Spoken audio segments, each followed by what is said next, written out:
power, authority, loyalty. These men had it all, until it all unraveled. One was a decorated sheriff who built an empire on trust, then bled his community dry. The other, a cop consumed by jealousy, turned his badge into a weapon of revenge. What happens when the people sworn to uphold the law believe they're above it? Betrayal, bloodshed, and a community left picking up the pieces. This is a chilling tale of two officers who crossed every line, and the devastating price of unchecked power. Welcome to the Serial Crime Chronicles, where the quietest towns hide the darkest truths. We uncover the chilling real-life stories of ordinary people caught in extraordinary webs of crime, betrayal, and deception.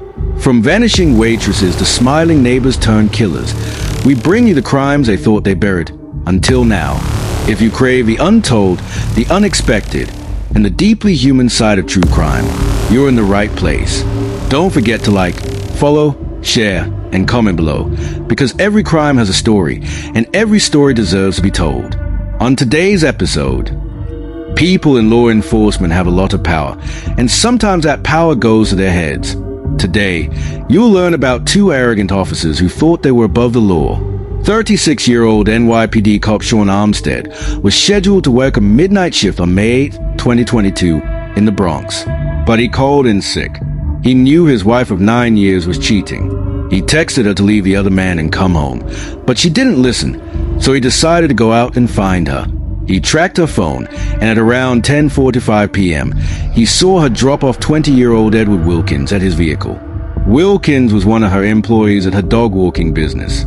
As Wilkins drove away, Armstead followed behind him on New York State Route 211, and when he got the chance, he rammed his rival's car from behind, causing it to spin around and face in the wrong direction. Armstead hit a quick U-turn and rammed the vehicle one more time. As both cars faced in the wrong direction, Wilkins got out of his vehicle and ran for his life. Armstead exited his car and chased behind Wilkins. He reportedly shouted, "You asterisk asterisk asterisk asterisk. Are you out of your asterisk asterisk asterisk asterisk mind? Come here." Then he fired 16 shots. Armstead recorded the shooting as a voicemail on his wife's phone. Wilkins was hit 11 times and died at the scene. Armstead had no interest in spending the rest of his life in prison, so he reloaded the gun and deleted himself. Armstead's wife arrived at the scene shortly after the shooting to find both men dead. Wilkins' family later sued the NYPD, saying that they should have known about Armstead's mental state and shouldn't have hired him or allowed him to possess a gun in the first place. They claimed the 11-year veteran was allowed to take his service weapon and ammunition, even though he called in sick. At this time, it's unclear what the suit's outcome was. Jamie Knoll was once a name that commanded respect in Clark County, Indiana. He seemed untouchable, a man of service, integrity, and ambition. But behind the polished image and accolades lurked the darkest story waiting to unfold. Knoll's rise to power was meteoric, but his fall was catastrophic, revealing a web of deceit that stunned the community he once vowed to protect. Jamie Knoll's story began in Clark County, where he spent nearly his entire life. A small-town boy with big ambitions, he graduated from Providence High School and earned a degree in criminal justice from Indiana University. Known for his dedication, Knoll was a regular on the dean's list, a shining example of unmasking the darkest minds, one crime at a time. If you love deep dives into true crime and twisted tales, hit the subscribe button, like and drop a comment with your theories. Let's crack these cases together. Now back to the story.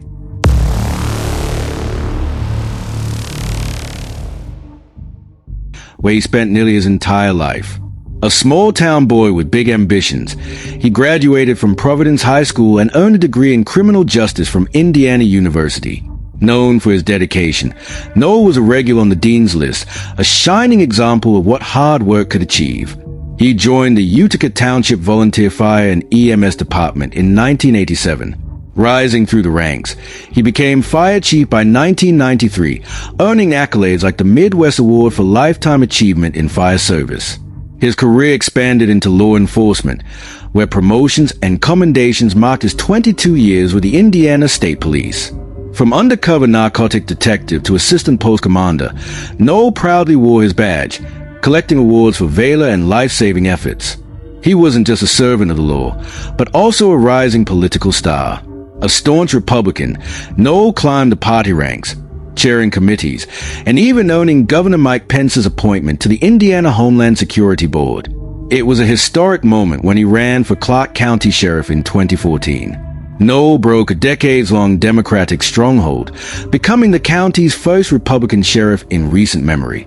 To outsiders, Jamie Noel was a man who could do no wrong. But within the halls of power, cracks were forming. By 2015, Sheriff Noel was at the height of his influence. Yet the man who had built a career on public trust was quietly dismantling it piece by piece.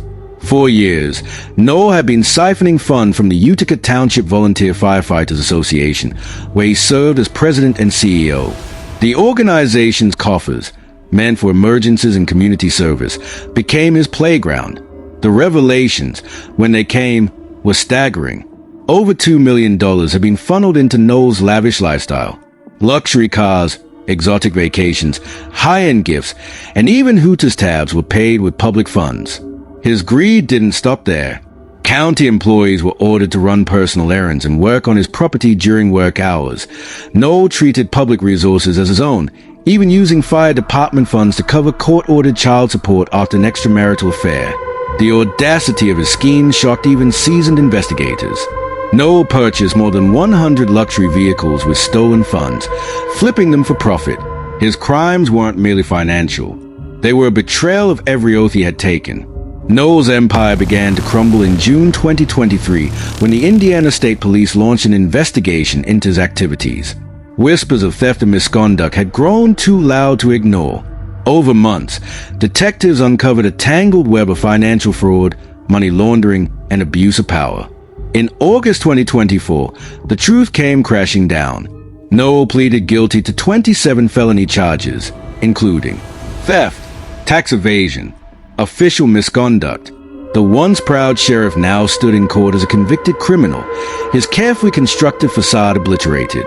On October 14th, 2024, Jamie Noel faced sentencing in a courtroom packed with former colleagues, constituents, and victims of his schemes. Special Judge Larry Medlock delivered a sentence that would echo throughout the community: 15 years in prison, with 3 suspended to probation. Noel was also ordered to pay $270,000 in fines and over $3 million in restitution. The hearing was emotional. Victims spoke of the devastation Noel's actions had caused: jobs lost, trust shattered, and a community betrayed. Noel, visibly shaken, offered an apology. He admitted his guilt, addressing his family, friends, and the people of Clark County. But his words, though remorseful, did little to mend the damage he had done. The effects of Noel's betrayal rippled far beyond his own sentencing. Organizations he once led, like the New Chapel EMS, were left in financial ruin. Employees lost their jobs, and the community struggled to rebuild. The case underscored the need for greater accountability in public office and sparked demands for reform in the oversight of public funds. Unmasking the darkest minds, one crime at a time. If you love deep dives into true crime and twisted tales, hit the subscribe button, like and drop a comment with your theories. Let's crack these cases together. Now back to the story. The scandal also engulfed Noel's family. His estranged wife, Misty, is facing multiple felonies and is expected to go on trial in June 2025. The couple's daughter, Casey, pleaded guilty to 9 felonies related to her involvement in the misuse of funds.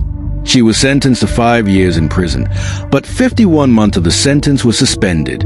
She also has to pay $105,000 in restitution. She is expected to serve 4.5 months in jail before being released back onto the streets. Hit the subscribe button for more mysterious crime stories they thought they buried.